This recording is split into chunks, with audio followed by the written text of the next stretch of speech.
Viruses, bombs, phishing attacks, deceptive emails, websites, ransomware, DoS attacks, DDoS attacks, ये बहुत बड़ी दुनिया है जो अपने आप में ऐसा एरिया है जिसमें कई इंजीनियर खपे हुए हैं इसको सुरक्षित रखने के लिए। तो ये सारे अटैक्स हैं, इनके टाइप्स, ये टेक्निकल विषय है, इसको हम स्किप कर देते हैं। नेक्स्ट, हम तो हमारे काम की बात करते हैं। हमारे काम की बात यह है कि हम सुरक्षित कैसे रहें, क्योंकि हर अच्छी चीज के साथ में बुरी चीजें अनकही बिना बुलाए आ जाती हैं।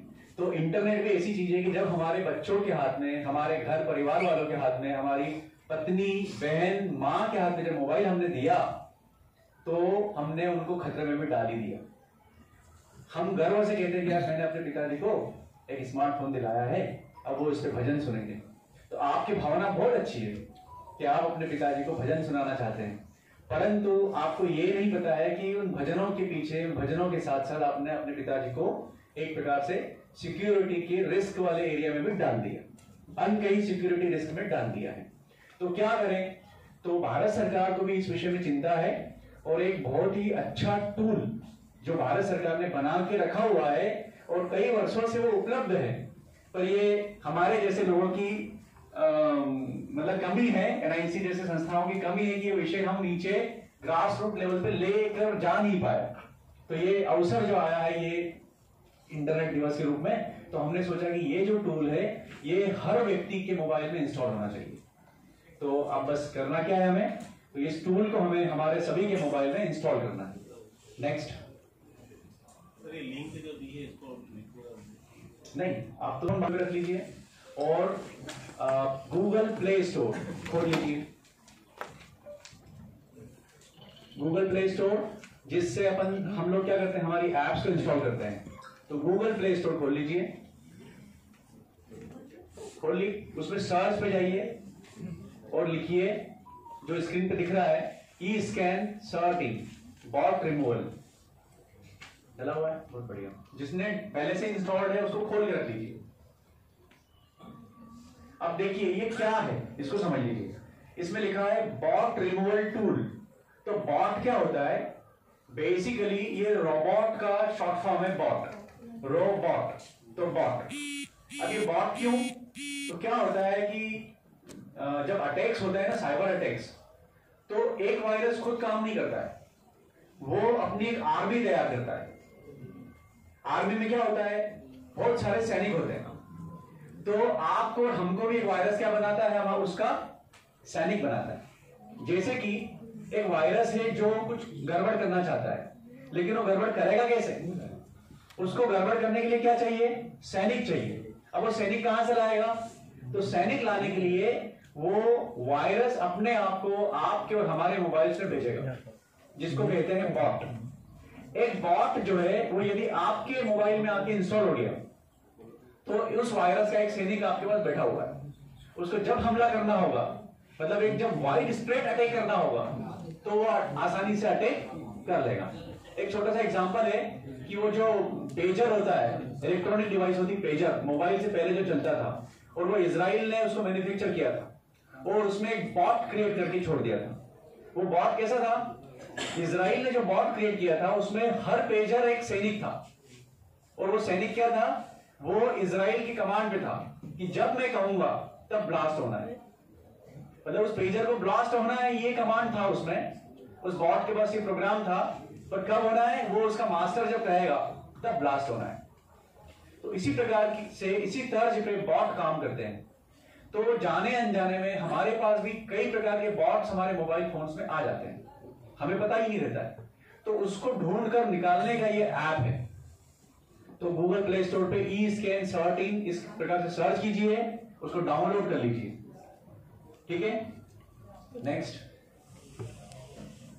सभी लोगों ने इसको मतलब डाउनलोड करने में टाइम लग रहा है कि हो गया? हो गया। बहुत सारे लोगों के पास पहले से ही होगा। तो स्क्रीन पर देखिए, इंस्टॉल करना है, ये सेफ है, इसमें घबराना नहीं, क्योंकि ये सरकारी ऐप है तो ये सुरक्षित है। इंस्टॉल करके उसको ओपन कर लीजिए। ओपन करने पे ये आपसे एक्सेस मांगेगा। अब यहां थोड़ा सा रुकिए।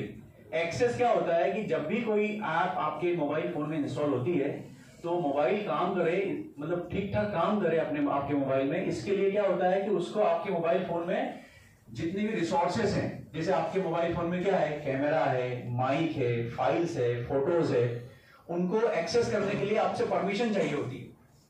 तो कोई भी ऐप आप इंस्टॉल करते हैं तो वो आपसे कहता है कि मुझे परमिशन चाहिए, तो आप उसको परमिट करते हैं तो वो फंक्शन कर पाती है, और नहीं परमिट करती है तो फंक्शन भी नहीं करती और वो पूरा चलती नहीं है। तो इस ऐप को आप सारी परमिशंस दे दीजिए, क्योंकि ये ऐप क्या करेगी, ये ऐप पूरे मोबाइल को चेक करती है, हर एक चीज को चेक करेगी, इसलिए इसको सारी परमिशन चाहिए। परमिशन सारी देने के बाद इसके नोटिफिकेशंस भी ऑन कर दीजिए। उसका कारण ये है, क्या होता है कई बार आप, जैसे कोई आपका बालक है और आपके बालक ने आपका मोबाइल लेके एक गेम इंस्टॉल किया, अब वो गेम क्या है आपको नहीं पता, आपके बालक को भी नहीं पता कि वो गेम बॉट है कि गेम है। कई गेम ऐसे होते हैं जो दिखते तो गेम है लेकिन वो वास्तव में बॉट रहते हैं, तो हम लोग भूलवश उसको इंस्टॉल कर लेते हैं। तो ये ऐप क्या करेगी, यदि आप गलती से भी कोई ऐसा बॉट, जो बहरूपिया जिसको हम कहेंगे कि गेम के ऐप के रूप में एक बॉट बन के अटैक करने आया है, तो ये ऐप आपको पहले से अलर्ट कर देगी कि बॉट आया है आपके यहां इंस्टॉल होने से पहले। इसलिए सारी परमिशन और इसको नोटिफिकेशंस पे अलाउ कर देना। इतना करने के बाद नेक्स्ट आप देखेंगे ई स्कैन बॉट रिमूवल टूल, आपको एक्सेस आप इसको दे दीजिए, फिर ये आएगा अग्रीमेंट करने के लिए, अलाउ परमिशंस कर दिया, फिर आप अग्रीमेंट करने के नीचे लास्ट नीचे आ रही है एक्सेप्ट, मतलब इसकी जो टर्म्स एंड कंडीशन से ये ऐसा लिखा हुआ है और उसमें नीचे एक्सेप्ट लिखा हुआ है, तो इसको आप एक्सेप्ट कर लीजिए, इसमें कोई रिस्क नहीं है। और आखिरी जो स्क्रीनशॉट आपको दिख रहा है स्क्रीन पर, ये लास्ट स्क्रीनशॉट में 4 ऑप्शन आ रहे हैं। पहला ऑप्शन है एंटीवायरस, दूसरा है प्राइवेसी एडवाइजर, तीसरा है लाइसेंसिंग और चौथा है अबाउट ई स्कैन। तो नीचे के 2 ऑप्शन है वो तो उसकी जानकारी के बारे में, लेकिन ऊपर के जो 2 ऑप्शन है वो हमें उपयोग करना है। तो पहला वाला जो ऑप्शन है एंटीवायरस, उस पर टैप कीजिए, नेक्स्ट नेक्स्ट करना, हाँ बैक करना, हाँ। जैसे आप स्कैन पर क्लिक करेंगे तो पूछेगा memory scan, full scan, folder scan, तो हमें फुल स्कैन करना है, तो फुल स्कैन पर टैप कीजिए, अपने फोन को पूरा स्कैन करना है। स्कैन को टैप करना है, उसके बाद वो पूछेगा कि कैसे करना है, तो कौन सा स्कैन करना है। मेमोरी स्कैन का मतलब होता है कि जिस मेमोरी का वो पोर्शन जब मोबाइल एक्टिवेट रहता है और जो एप्स चलती रहती हैं वो एप्स कहां पर रहती है, मेमोरी में रहती है, तो खाली उतना एरिया स्कैन करना है। और फुल स्कैन का मतलब वो होता है कि जितनी भी फाइल्स मेरे मोबाइल में सेव है, कहीं पर भी सेव है, सारी फाइल्स को स्कैन करना है। तो आप अपने मोबाइल को फुल स्कैन कीजिए, टैप कर दिया, 0% से शुरू होगा और आपका फोन पूरा स्कैन होगा, तो उसको पूरा 100% स्कैन होने दीजिए। यदि किसी का फुल स्कैन हो जाए तो ऐसे हाथ खड़े करके बता देना, हो गया फुल स्कैन। अगर हो गया, आपका भी हो गया, फुल स्कैन में रिजल्ट आता है एप्स एपीके फाइल्स स्कैन। तो सबसे पहले ये क्या बताया इसने कि आपके मोबाइल में कितनी, जैसे ये स्क्रीनशॉट में कितनी है 157, तो पहला अलर्ट तो यही है कि भाई आपके फोन में इतनी एप्स इंस्टॉल्ड है। आपको यदि लगता हो कि नहीं मैंने तो 6 ऐप इंस्टॉल की है, 10 की है या 25 की है, तो आपको ये सोचना है कि नहीं, आप ये समझ सोचिए कि आपने केवल 25 ऐप्स इंस्टॉल की है। ये ऐप आपको बताएगी कि आपके मोबाइल में वास्तव में कितनी ऐप्स चल रही हैं, ठीक। दूसरा थ्रेट्स डिटेक्टेड। थ्रेट्स डिटेक्टेड का मतलब होता है कि आपके मोबाइल में ई स्कैन सॉफ्टवेयर को कितनी थ्रेट्स मिली, तो इसमें 0 आना चाहिए। तो क्या सभी को 0 आ रही है? 0 नहीं आ रही है, किसी को 1 2 कुछ नहीं आ रहा है, 1 है सर। किसको 1 है? आपका मोबाइल लेके इधर आइए मेरे पास, और किसी के मोबाइल में, आपके मोबाइल में कितनी है लेके आइए।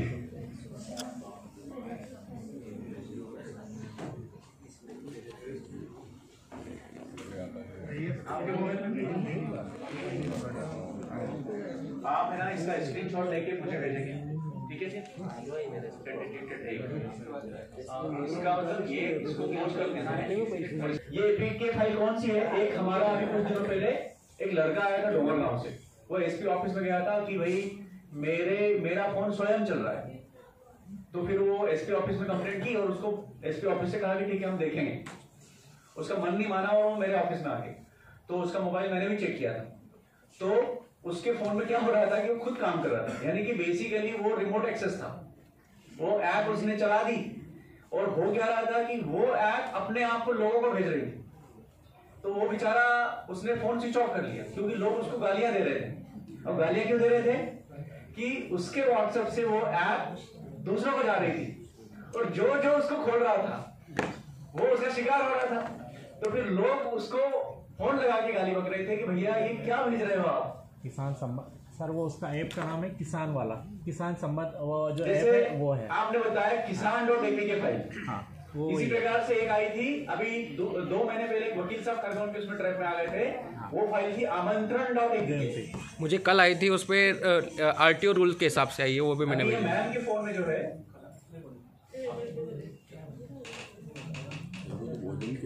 क्या करो आगे, इनके मोबाइल में है एंड्रॉइड रिस्कवेयर टेकर.bk। ये जो ऐप है ये कैलकुलेटर में बता रहा है, दूसरा कैलकुलेटर। अभिजीत भी मेरे को व्हाट्सएप भेजिए ना सब। मैम के मोबाइल में जो वो होता है ना गाने चलाने का software, M player update patch, यानी कि एक फाइल है जो अपडेट मतलब जो मीडिया प्लेयर जो होता है जिससे अपन वो गाने चलाते हैं, वो वाला जो इनके मोबाइल में है उसमें इशू है, इसको डिलीट हो रहा है। इसका स्क्रीनशॉट लीजिए मुझे भेज दें। अब ये जो फोन है अपना दिव्यांश जी के फोन में तो बहुत सारे हैं, रिफंड पोर्टल CR/CS.apk, ये तो आपके उसके ये आपने इंस्टॉल की थी क्या? जैसे किसी ने खोल लिया तो फिर आप मतलब डाउनलोड करना रिस्क नहीं है, लेकिन ये जैसे मोबाइल में है डाउनलोडेड है लेकिन इसको टैप करके इंस्टॉल नहीं किया हुआ है। सर इसमें एक चीज में जोड़ना चाहूंगा कि सर क्या होता है, जो शेयरिंग का ऑप्शन रहता है बिना सोचे समझे उसको शेयर करे जा रहे हैं सर, बिना सोचे समझे शेयर किए जाते हैं सर। ठीक है, समझ मतलब ये विषय इतना सही था कि आपके इसमें भी हाँ इसको देखिए, उसमें देखिए करना क्या है, क्लोज बटन पे क्लिक कीजिए और वहां पे अनइंस्टॉल आ रहा है, जिनके जिनके अभी मोबाइल में थ्रेड्स डिटेक्ट हुई है, हाँ उसमें अनइंस्टॉल है रेड कलर से, इसको क्लिक कर दीजिए। हाँ पहले अनइंस्टॉल कीजिए, सभी लोग ये सारे थ्रेड्स को अनइंस्टॉल कर दीजिए, डिलीट कर दीजिए, सॉरी डिलीट कर दीजिए, रेड कलर का डिलीट बटन है उससे डिलीट कर दीजिए। हाँ डिलीट कर दीजिए भाई साहब, आपने भी हमारे ओएस महोदय ने भी, ठीक है तो ये डिलीट कर दिए। अब अगला ऑप्शन है, मतलब इसको करते रहना है अपने को टाइम टू टाइम, एक आध महीने में एक आध बार इसको चला लेना है फुल स्क्रीन। तो इससे ये होगा, अच्छा ये जो ऐप है आपके बच्चों के मोबाइल में, पिता पत्नी बहन भाई दोस्त आपके परिवार के व्हाट्सएप ग्रुप बने होंगे, जितना भी अपना संपर्क एरिया है पूरे अपने संपर्क के एरिया में इस ऐप को शेयर करना, उनसे कहना कि इसको इंस्टॉल कर लीजिए, सारा चेक कर लीजिए और जो एपीके थ्रेड्स हैं सारे डिलीट कर दीजिए, सारा अपने को डिलीट करवा देना है। और उसके बाद कोई नई लिस्ट आएगी तो ये अलर्ट कर देगा अगर आपने सारे परमिशन इसको दे रखे हैं। एक दूसरा ऐसा फीचर है प्राइवेसी एडवाइजर, आप इसके इनके नीचे ही ऑप्शन था, आप वापस अपना मोबाइल खोलिए और उस पर क्लिक कीजिए प्राइवेसी एडवाइजर, नेक्स्ट करना। देखिए प्राइवेसी एडवाइजर को चलाइए तो इस प्रकार से दिखाएगा और आपको बताएगा कि आपके मोबाइल में हाई रिस्क एप्स कितनी है और लो रिस्क एप्स कितनी है। ये हाई रिस्क और लो रिस्क का मतलब ये होता है कि ये कोई थ्रेट डायरेक्ट नहीं है, जैसे जो स्क्रीन में जो फाइलें निकाली they are the direct threats, वो उनको तो डिलीट ही करना है, लेकिन ये आपको ये बता रहा है कि हाई रिस्क जो एप्स हैं उनको एक बार देख लीजिए, उनको चेक कर लीजिए कि कहीं ये आपके संज्ञान में तो है कि ये क्या क्या एक्सेस कर रही है। जैसे मान लीजिए कि इसमें आप इस स्क्रीन को देखिए, ये जो है हाई रिस्क ऐप ये मेरे मोबाइल का है, इसमें हाई रिस्क ऐप आया है एक, तो ये एक जो ऐप है ये भारत सरकार की ऐप है जिसमें वो हमारा अटेंडेंस लगता है बायोमेट्रिक, तो बायोमेट्रिक अटेंडेंस है, लेकिन ये ऐप कह रहा है कि ये हाई रिस्क की है, तो इसलिए क्योंकि ये जो ऐप है ये इरिस मतलब कैमरा एक्सेस करता है, आपका फिंगरप्रिंट एक्सेस करता है, इसलिए इसको इस ऐप ने हाई रिस्क में डाला हुआ है। तो मुझे पता है कि ये जो ऐप है ये भारत सरकार का ऐप है और ये सुरक्षित है, तो मुझे इस पे एक्शन लेने की आवश्यकता नहीं है। लेकिन आपके मोबाइल में जो हाई रिस्क ऐप्स हैं उसको आप बारीकी से देखिए कि ये ऐप्स जो है ये आपने मतलब आपके संज्ञान में है, आप इसको जानबूझ के चलाते हैं या गलती से किसी ने इंस्टॉल कर दी है। आपको थोड़ी सी भी डाउटफुल ऐप लगती है कि हाई रिस्क में ऐसी ऐप है जिसको मैं जानता नहीं हूं, आप तुरंत उसको हटा दीजिए। क्योंकि जिस ऐप को आप जानते नहीं है, जैसे कुछ ऐप्स तो फेमस होती है, जैसे व्हाट्सएप है, फेसबुक है हमारा, और भी गवर्नमेंट की कुछ, जैसे हमारा वो ऐप चलता है ना अटेंडेंस वाला, क्या नाम है उसका, सार्थक ऐप हुआ। जो नॉन ऐप्स हैं या आपके बैंकिंग की ऐप्स होंगी, जैसे एसबीआई की ऐप होगी या हमारा पेमेंट्स की ऐप होगी, फोन पे है, भीम है, इनके अलावा यदि कोई ऐप्स ऐसा होता है जो नॉट फेमस नहीं है या अच्छे से मतलब उसको आप जानते नहीं, समझते नहीं, तो आप उसको हटा ही दीजिए। रिस्क लेने की आवश्यकता नहीं है। और ये एक्टिविटी जो है हमें हमारे परिचय क्षेत्र में जितने भी लोग हैं सबसे करवानी है। लो रिस्क ऐप्स जो है ये वो ऐप्स हैं जो ऐप्स आपके मिनिमम परमिशन में आपके मोबाइल में काम कर रही है, यानी कि वो आपको किसी भी प्रकार से खतरा नहीं पैदा करेंगे। तो आप तो अपना मोबाइल इस प्रकार से रखिए कि आपके पास कोई हाई रिस्क ऐप नहीं होना चाहिए, जीरो हाई रिस्क ऐप रखिए सुरक्षित रहने के लिए। ये सबसे सीधा मंत्र है। ये 3 आपके यहाँ बता रहा है। आपके पास भी अलर्ट किया था कि भाई फिर बाद में जब भारत और चाइना के टेंशन हुए थे तो भारत सरकार ने भी ये जो कैम स्कैनर, भारत सरकार ने भी कैम स्कैनर को बैन कर दिया था। तो मुझे डाउट है कि इसमें एक ऐप है इनके मोबाइल में जो है डॉक स्कैनर, और उसमें जो आइकन है वो कैम स्कैनर जैसा लग रहा है। मुझे लग रहा है कि कैम स्कैनर तो ब्लॉक है, लेकिन कैम स्कैनर दूसरे नाम से भारत में काम कर रही है। तो ऐसी ऐप्स से बचना है। तो स्कैन करने के लिए कैम स्कैन जैसी चाइनीज ऐप का उपयोग हमें नहीं करना चाहिए। स्कैन करने के लिए एडोबी नाम की अच्छी फेमस कंपनी है जिसका पीडीएफ रीडर आता है, उसी का एक स्कैनर आता है, एडोबी स्कैन। तो हमें कैम स्कैनर, डॉक स्कैनर या ऐसे रिस्की ऐप जितने भी है उनके स्थान पर ADOBE एडोबी नाम की कंपनी है, उसका स्कैन होता है, उसका भी स्कैनर बहुत अच्छा आता है। उस कंपनी का स्कैनर हमें यूज करना चाहिए, क्योंकि हम गवर्नमेंट डोमेन में हमें कई बार स्कैन करने होते हैं और अच्छे स्कैन हमें लगते हैं। परंतु ये जो स्कैनर है ये थोड़ा रिस्की लग रहा है। ये मुझे लग रहा है कैम स्कैनर का ही भाई होगा ये, दूसरा उसका रूप है ये, वही है, उसका नाम चाहिए, उसने नाम बदल के एंट्री मार ली है, किसी और देश के माध्यम से आ गया होगा। ऐसा होता है। चाइना को बैन है तो सिंगापुर की कोई ऐप आ जाएगी जो वास्तव में कैम स्कैनर ही होगी। तो इसमें हमें सावधान रहना है। ठीक है, शेयर चैट भी इसमें आया है, तो शेयर चैट अगर बहुत जरूरी हो तो ठीक रखिए, नहीं तो हटा दीजिए। और व्हाट्सएप तो आपका काम नहीं। तो ये हो गया हमारा एडवाइजरी, मतलब ये एडवाइजरी हमें करते रहना है। मान लीजिए नई ऐप्स आपने इंस्टॉल कर ली तो एडवाइजर आपको कौन एडवाइस करेगा भाई? आप रोज एनआईसी के पास आके एडवाइस तो मांगने से रहे, तो ये app it is the best advisor. ये हमसे भी अच्छा एडवाइजर है, ये एडवाइस कर देगी। क्योंकि ये जो भारत सरकार का जो साइबर स्वच्छता केंद्र है जो पूरे भारत में एक ही है, तो साइबर स्वच्छता केंद्र के द्वारा बनाया गया ऐप ये। और कोई भी थ्रेट आता है भारत में, मान लीजिए तमिलनाडु के किसी गांव में कोई थ्रेट आया तो रिपोर्ट होता है, हमें तो पता नहीं चलेगा, लेकिन साइबर सुरक्षा केंद्र जो है भारत सरकार का उसको पता चल जाता है कि भारत में कौन कौन से थ्रेट्स हैं, तो वो ये ऐप अपडेट होती रहती है। इसलिए हमें this tool is our best advisor. तो सिक्योरिटी का अभी आगे क्या है, आगे आप जान ही रहे हैं कि हमारा जो ग्लोबल सिनेरियो खराब हो रहा है, युद्ध और दूसरे देशों के आपस में रिलेशनशिप गड़बड़ हो रहे हैं, तो साइबर अटैक्स आगे भी बहुत होंगे, बहुत साइबर अटैक्स होंगे। तो हमें क्या करना है, we have to be prepared. ये भारत सरकार क्यों चाहता है कि पूरे देश में इंटरनेट सुरक्षा दिवस मनाया जाए? क्योंकि भारत सरकार को ये पता है कि आगे का समय जो है ये वल्नरेबल समय है, ये डिफिकल्ट समय है, और हमारे नागरिकों को पहले से ही सचेत अलर्ट रहना है। इसलिए हम सब क्या हैं, हम सब साइबर सिक्योरिटी एम्बेसडर हैं। तो कलेक्ट्रेट हमारा जिले का सबसे बड़ा श्रद्धा का केंद्र कौन सा है? Collector office. कोई भी कहता है कि मैं कलेक्टर ऑफिस में चले जाऊंगा शिकायत करने, यानी कि सबसे बड़े सेंटर ऑफ पावर हमारा कलेक्टर ऑफिस। तो हम पे लोग विश्वास करते हैं, इसलिए हमारा कलेक्ट्रेट का जो स्टाफ है ये साइबर के मामले में भी अलर्ट रहना चाहिए। तो हम अलर्ट रहेंगे तो हमारे माध्यम से हमारे जिले में भी अलर्टनेस धीरे से पर्कुलेट करेगी। बस ये नेक्स्ट कीजिए, इसमें और आगे पूछिए क्या। हाँ, एक और ऐप है, ये ऐप बहुत काम का है, ये सिवेक ने बनाया है। ये है आपका एंटीवायरस सॉफ्टवेयर। ये कई प्रकार से हमारी हेल्प करता है। इसका नाम है एम कवच 2।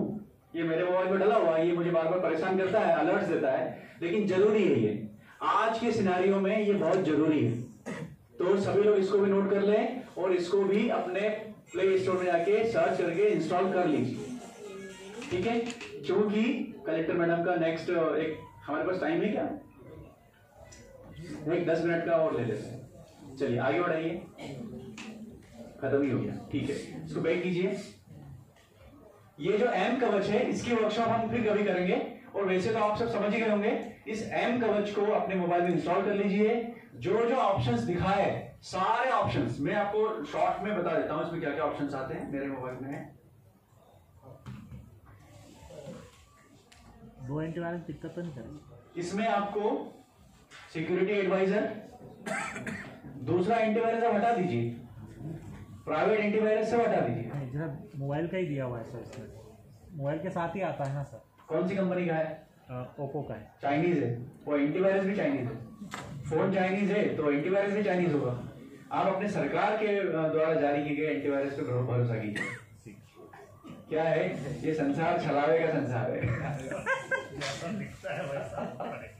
तो इसमें क्या है, एम कवच 2 में आपको सिक्योरिटी एडवाइजर मिलेगा, इसमें आपको थ्रेट एनालाइजर मिलेगा, जो और अच्छे से, यानी कि ये जो हमने अभी टूल बॉट रिमूवल देखा वो केवल बॉट्स को हटाता है, लेकिन एम कवच क्या करेगा, पूरा आपका असेसमेंट करके आपको थ्रेट आपका एनालाइज करके पूरा बताएगा। इसमें एक फीचर है हिडन एप्लीकेशंस। कई बार ऐसा होता है कि कुछ एप्स इतने शातिर तरीके से मोबाइल में आती है कि कभी दिखती नहीं है, रहती मोबाइल नहीं है। जैसे वो बॉट रिमूवल ने कहा ना कि आपके मोबाइल में 165 एप्स हैं और आप कहोगे मैंने तो 40 ही इंस्टॉल किए, बाकी की 100 कहां है। तो जो हिडन एप्स होती हैं वो ये एम कवच आपको दिखा देगा। और एक फीचर है इसमें एडवेयर स्कैन, यानी कि विज्ञापन के थ्रू जो दिक्कत आती है, तो मतलब वास्तव में वो विज्ञापन है या एक्चुअल चीज है, ये पता करने का भी फीचर इसमें एम कवच में है। तो ये 3 से 4 इसमें एक्स्ट्रा फीचर आपको मिलेंगे एम कवच में। तो सभी से हमारा मेरा रिक्वेस्ट है, ये मेरा मतलब ट्रेनिंग तो समाप्त हो गई ऑलमोस्ट, कि बॉट रिमूवल टूल और एम कवच, ये दोनों एप्स हमें पूरे जिले में एक एक व्यक्ति के मोबाइल में इंस्टॉल करानी है। तो हम सब क्या है, साइबर सिक्योरिटी एम्बेसडर हैं। जहां पे हमें कोई मिले, हम 4 लोगों के बीच में बैठे हैं, लाओ भाई तुम्हारा मोबाइल दिखाओ, इसमें ये वाली ऐप डालो, इसमें ये वाली ऐप डालो, स्कैन करो, देखो क्या निकला। ये हमें सबको करना है और पूरे जिले में इसको फैलाना है, ताकि हम, क्योंकि क्या होता है, बीमारी एक दूसरे से ही लगती है। तो हमारे मोबाइल में नहीं है पर हमारे रिश्तेदार के मोबाइल में है। जैसे रिश्तेदार के मोबाइल में है और आपको सब पता है, लेकिन आपकी पत्नी के मोबाइल में किसी ने भेज दिया। जैसे वो एक आमंत्रण आया था, तो मेरी पत्नी के मोबाइल में भी आया था, तो आमंत्रण.apk, तो हम पास बैठे थे, तो उसने तुरंत पूछ लिया कि ये आमंत्रण आया लेकिन ये पीडीएफ फाइल नहीं, क्या करें, खोलेंगे इसको। तो मैंने उसको डिलीट करा दिया। तो हर बार ऐसा भाग्य साथ नहीं देगा, इसलिए सबके मोबाइल सुरक्षित होना चाहिए और सबके मोबाइल्स में ये इस प्रकार के एप्स इंस्टॉल होना चाहिए। और सब सुरक्षित तो ही हम सुरक्षित, केवल हम सुरक्षित तो हम सुरक्षित नहीं हो सकते, लेकिन सब सुरक्षित तो हम सुरक्षित। सर आपके फाइनल कमेंट्स।